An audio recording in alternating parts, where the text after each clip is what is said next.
Hello and welcome to part 4 of how to create a regional database. In parts 1, 2 and 3 we got players into the database, set up the nation, put all the cities in and also even created a league and put some teams into that league. And if you remember in the last part we talked about all the little details we needed to add to make the league more sort of realistic and all sorts of other little things. We had a quick go at the transfer rules and didn't get them right the first time round. So this time in this video we're going to look at all the little things that we need to do and add to a regional database to make it more interesting, as well as a few other tips and tricks that I have for you. So last time we got the Premier League set up. We're doing sort of one league here with only 3 teams in it as an example. No promotion and relegation. So what I'm going to do is I'm going to go through all the details and all the options that we have to do on here, and we're going to sort of set up some things and show you how I set up my basic regional database. So let's start off with the general tab. Competition, which we already set when we added it in. No subdivisions, league, number of teams, number of rounds. That'll obviously be quite a lot if you only had 3 teams. My sort of target is usually around sort of 30 odd teams, 30 odd games. So usually sort of 15 teams is quite a good, or 16 is quite good. My current one only has 10 and they play each other, so that's 9, play each other 4 times, so that's 27 in total. Sorry, it's 30, not 27, 36 in total.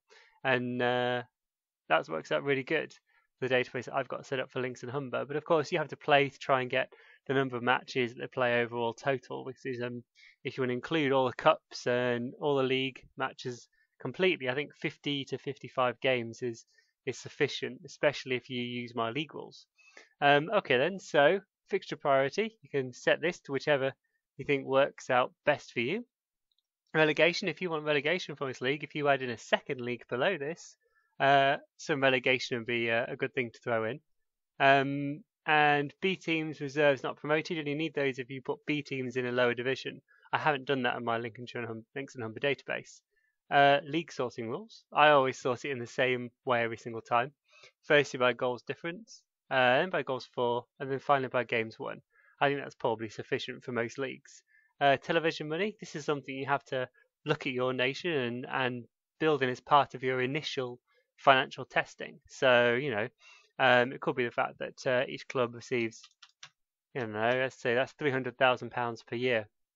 Overall, that's something you might need. And if you've got relegation as well, you can put relegation parachute payment in to help those clubs that go straight down in the first year or in the later years not sort of end up losing too much money because of the high wage bills and such like. Dates for league, start dates and end dates. You have to play around with these, especially if you've got a cup that you want to start before the league, and the end dates as well. Make sure that kind of finishes before the finals of things like your FA Cup and things like that. So playing around dates is always something that I end up tweaking and fiddling with. And match day, I often leave it Saturday at 3 o'clock. That's quite good. Checking for clashes, I like to do that. I like to have that set on. And a break period, I always chuck in a winter break period as well into my leagues, usually because they're not having that many games later on in the year. Having a break period and starting the league as late as possible means you kind of force quite a few league games into the new year and between the sort of January or whenever your break period ends and the end of the season, so it looks a bit better rather than having them all squidged in between September, August, November, December and that period. TV dates. This is something that I've only just started originally playing with, so if you've got something that's on a Sunday, you can move it to the Saturday or Saturday to the Sunday, and you can move things. The amount of matches you want to move depends on how many matches are being played, and the new type and where they go. And this is one thing that I sort of got my hang of here, was the big matches and big away attendances. Balancing those out so that you kind of have most of your big teams always the ones being shown on television. That's quite easy to do. After adding a couple of those, I kind of got a really nice balance. But again, that needs to be played with to really get the hang of that. Prize money. I always set prize money for every single level of my league. So for first position, second position, and third position. And I try and separate these out so that there's a sort of a big gap near the top, so it gives you a good reason to push. A fairly sort of medium-sized gap in the middle and a smaller gap towards the bottom, so the teams at the bottom don't get too spread out from each other, and that the teams that are being relegated don't get left with too little money as well. Again, prize money is something you should set initially. So I think something around the 3 million mark or 5 million mark usually works quite well for a regional database, and then slowly going down from that. So I don't know, maybe 4 million for second place, or 4.5 million, and then 3.5 million or 4 million maybe, something you could put in for that. And that kind of separation, separating it down, you might even make this 4.2, 4.25, so you've got this ever sort of decreasing gap between all the steps in the league. Let's say I do that for all of the positions in each league going down. Fixture rules, I prefer the 3 from 5 subs. That's just my preference, and I think that works really well with regional databases because of the squad sizes and the way the squads end up getting built. And this is something that I definitely put in my regional databases. Is first the maximum number of foreigners in the match squad. Secondly is maximum of non-EU, and finally the maximum of loan players. I found through my testing that in most regional databases, having 9 players who are maximum 9 foreign players in the match squad works perfectly. That's really important. That's one of the things that I found absolutely perfect as a good match. So you have 9 sort of, usually quite English players usually, and then you have to start 2 players from the home nation as well, plus all of your subs have to be from the home nation. So that works really, really well. That's where the 3 from 7 also comes in, and so you can get lots of players from the home nation on the subs bench as well, and gives you a bit more flexibility. Maximum of loan players, 3 or 5 sometimes works quite well. If I was setting the second division down, you'd imagine that the second division down is actually made up of mostly teams from very low tiers of the English Football League. So, we're talking about level 12, 11, 13, 14, those kind of levels. The lower leagues are made up mainly of those teams. And you may even have to create some of the teams yourself, so they may not even been in the game in the first place. When you get down to those leagues, the second league down, I reduced this from 9 to 5, so that they have to have they can only have a maximum of 5 foreign players in the team, and then probably for the third league down, I make that 3, and non-EU will go to 1, so we'll go 5 and 1 for the middle league, and 3 and 1 for the bottom league. Again, you can look at my Links and Humber database for lots of this information over these previous tabs to get a good idea of what I've done and what I think works well. I haven't really played around with squad rules. I've not something I've really got in, because I found that this setup that I've got shown at the top here with 9 and 5 and 9 and 3 and 5 here, I've found that this setup here works the best. I found that's absolutely ideal, and I've no need to play around with squad rules. So, okay, playoffs is something you definitely want to add in if it is a promotion thing. I think that's where you put them in. Promotion playoff. That's something you want for a second division down. Something to add in. I always add a promotion playoff. It always just allows you to get a few more teams involved at the end of the season. So that's setting up a league, and obviously a bit of information how to set up the second and third leagues down. I tend to only really do 2 or 3 leagues. As you can see from my Links and Humber database example, the 3 other non-playable leagues that I put in, they were just in there to give some real feel for depth of the database, so that you could sort of say, hang on a minute, look at that FA Cup, it's got 3 qualifying rounds and then 5 real rounds, and it feels like a real database. It didn't take me that long to add in all the cities and all the clubs to make those, and obviously give them all kits and stuff to make those that detail. So yeah, make that detail of the database. It didn't take me that long. It took me sort of an hour or so. So it can be quite quickly done with copy and paste tools and things like that. Where you can go in there and duplicate using the database duplication tool. So okay then, next thing to do is look at cups. Cups are, as you can see from our Links and Humber database. So let's actually go away from Hampshire now. I'm going to do something a little different and move away from Hampshire. I think we've reached the end of what I can do with that database. Now I'm showing you around around this other end, which is a little more complicated. If we go back to the latest version of Elixir and Humber that I'm trying to develop, it's a couple of revisions on for the one I've released, and it's only minor changes. And what I'm doing now is I'm testing things for next year. So this is not an edition that I intend to release, because I'm just playing around trying to improve it. So they're not really developments towards any means. They're just trying to make things better for next year. So okay then. So what I was talking about was I'll show you what I mean here about fixture rules. See how I've reduced them down from the Conoco Premier League, which has 9 number of foreign players.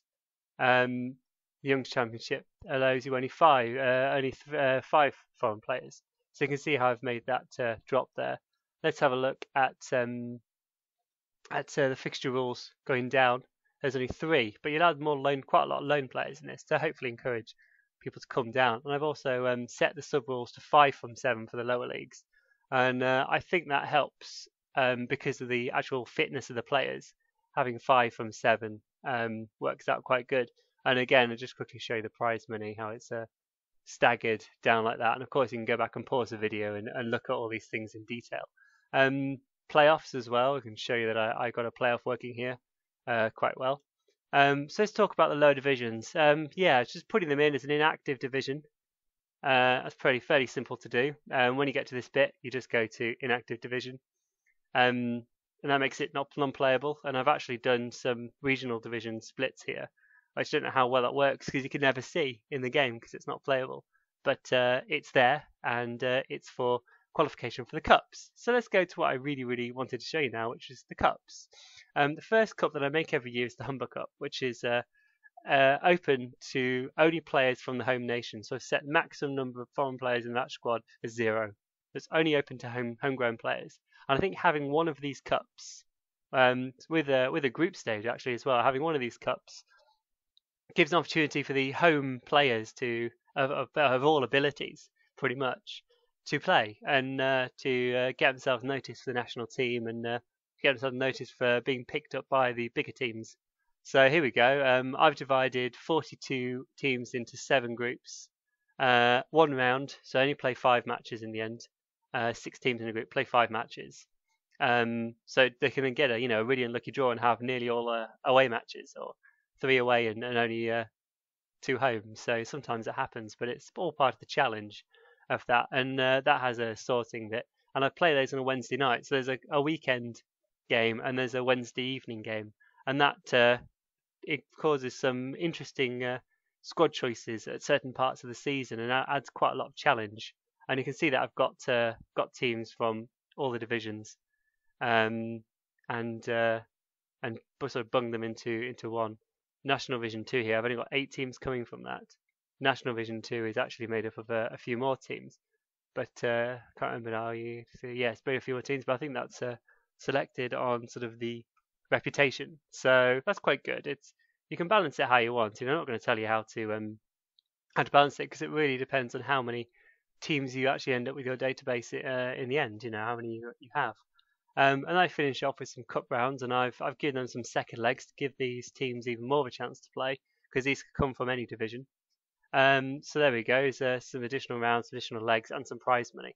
My advice is that you don't set cup prize money until you've fully tested league prize money, and that includes television money and relegation payments. Set only these ones first, and leave all the prize money for cups blank until you've financially tested the leagues to being stable. And then what you do is you then go in and add the prize money for your cups after you've done that, so that actually what's happening is that clubs are getting fairly rewarded for their progress in cups, and the cups aren't something that are propping up the financial sides of the actual leagues. This is quite important actually, so that you get a general overall progression of finances across your nation, as well as some clubs getting an advantage to go out and get some better players because they performed really well in the cups. I always try and throw in a charity shield as well as an FA Cup, which in this case I have 3 qualifying rounds where I add different amounts of teams at different stages to kind of pre-qualify, and then after 3 qualifying rounds, the rounds proper start and more teams until the top 22 teams get added. You can actually get the game to calculate some of these things for you, by deleting all of this, deleting the cup completely from the cups tab, re-adding the cup. So re-adding the cup to the cups tab. So if you removed the FA Cup from here and then re-added it, so FA Cup from this list, and this is just show you how quickly to add cups. Just press add, go to the FA Cup if it's an FA Cup, or if it's another type of cup. Super Cup is the Charity Shield. Another cup would be the Humber Cup, would be another cup. And also the FA Trophy, the FA Vase, which are sort of like what used to be the Johnson's Paint Trophy or whatever it's called now. That was the FA Trophy, and the FA Vase is very similar to the vase. I'll go on and describe those in detail later. So we're adding the FA Cup here. Just add that, then choose competition from the list, and then add the total number of teams from each division. So of course what we'd be doing is we'd be adding all of the divisions here, because it's the FA Cup. We want every single team in the nation to play, and we'll get them all in. Here we go.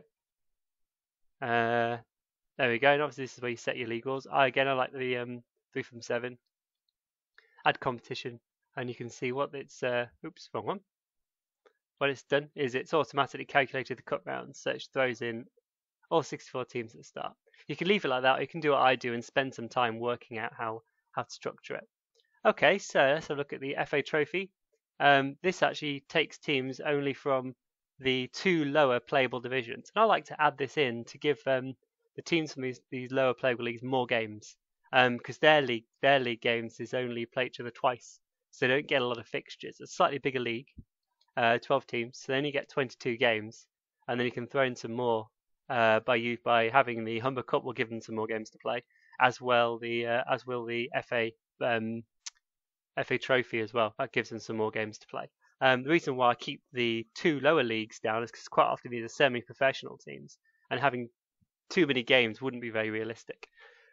And last of all, the FA Vase. This actually is a trophy for the 3 non-playable leagues, which is quite interesting. Why would you have something for the 3 non-playable leagues? It actually looks really, really good in game. It looks really interesting. You can see all the teams fighting out to win it, and it looks really quite interesting. And that's pretty much it. And of course, I've thrown in some reserve and youth divisions. And that's pretty much it for all of the stuff that I could talk about regional database. There's you can see example of my transfer rules here, things that I've set up, and I found these things quite optimal. There are some loan rules that I put in.